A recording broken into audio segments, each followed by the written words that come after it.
Wow. Welcome back to the channel. Here's what we did not expect to happen. That. And I know all of the non-United fans are going to be saying, oh, 10 men, penalty, blah, blah, blah, blah, blah, blah, blah. At the end of the day, Manchester United were on top in the game. We got the first goal. And then the penalty was the correct call.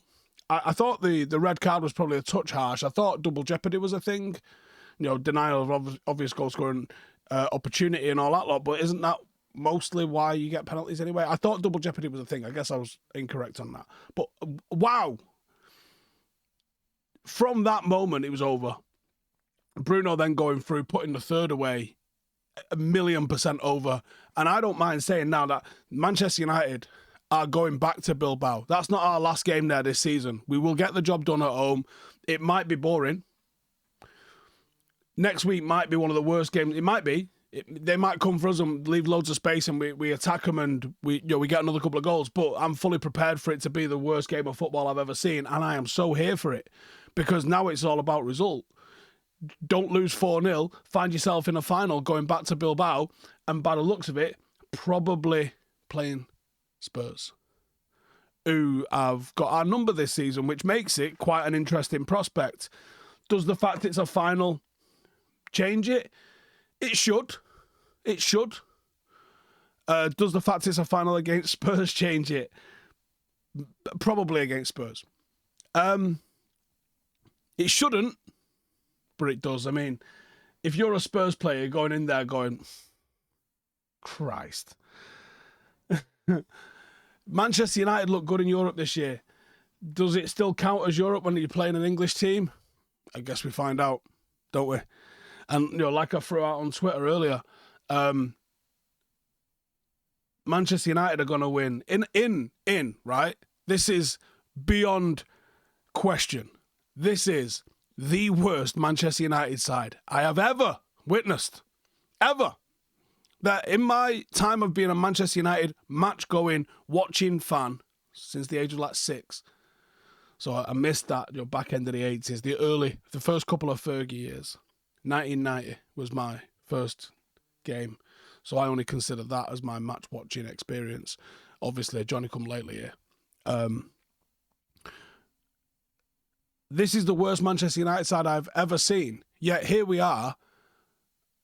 This worst Manchester United side that any of us have ever seen is on the cusp of doing 3 years, 3 trophies, including one from Europe. It eclipses 97% of teams' golden eras. Manchester City have just had their oil-backed success period. Chelsea have just had their oil-backed success period. But the likes of Newcastle, who've picked up a single league cup in 70 years, our banter era eclipses this little resurgence that you're on. Outside of Liverpool, Arsenal, City, Chelsea, Villa, Nottingham Forest, obviously with their back-to-back European Cup wins. I mean, Spurs have done a double. This doesn't count as a double, but really, our banter era, outside of all of you lot, there ain't a club that can look us in the eye. So if you support anyone else, you're looking at Manchester United going, ha ha, you're shit, and it's better than we've ever been. And I love that. I absolutely love that. Now, if you want to talk about tonight's game, Harry Maguire. What is going on with Harry Maguire? Can anyone explain to me why he's suddenly developed this insane ability in the final third? Can anyone explain that? At all. And it was weird because you almost kind of knew he was going to drop a shoulder, try and get around the outside and just put one in the mixer. Ugarte flicks it on and Casemiro's got this insane knack in the air where he just wins stuff. It's the easiest header he's ever had. Boom, 1-0, Manchester United. And United were on top before that goal. 5 minutes or so. We were rattled early doors. Bilbao started well, and it seemed like United couldn't find a pass. It seemed like we couldn't really find any sort of rhythm. We hadn't dominated. I don't even know if he'd had a shot prior to that, actually. We had Garnacho's little one that was legit, it was offside. But we had that little breakaway, which was a bit of a scare for them. But it was kind of against the run of play. From that goal, it wasn't long, obviously. It was maybe, I don't know, actually, no, it was a couple of minutes, was it? Let's have a look. I mean, yeah, it was 4 minutes between the first goal and the penalty being awarded. It was 3 minutes then before it actually got stuck away. United were back on top, and we was making it happen. And then between that and the third, we just poured it on. And then the second half started, and you knew it was going to be boring. You knew United were going to have so much possession. We were going to hold the ball. We weren't going to try risky passes. We were going to try and kill the game. And then the last 15, 20 minutes or so, yeah, I think we actually pushed. Lovely to see Ahmad back on the pitch, by the way. We actually pushed, and we did try and get a fourth last maybe 5 or 10 minutes. Didn't quite happen. Getting a fourth would have absolutely killed it. There is a glimmer of hope going to Old Trafford, but it's fully on the outside for them, and I fully expect us to find ourselves in the final. But when you start looking into how this game's actually gone out, Victor Lindelof has just made 97 out of 100 passes. 97% for those not very good at math.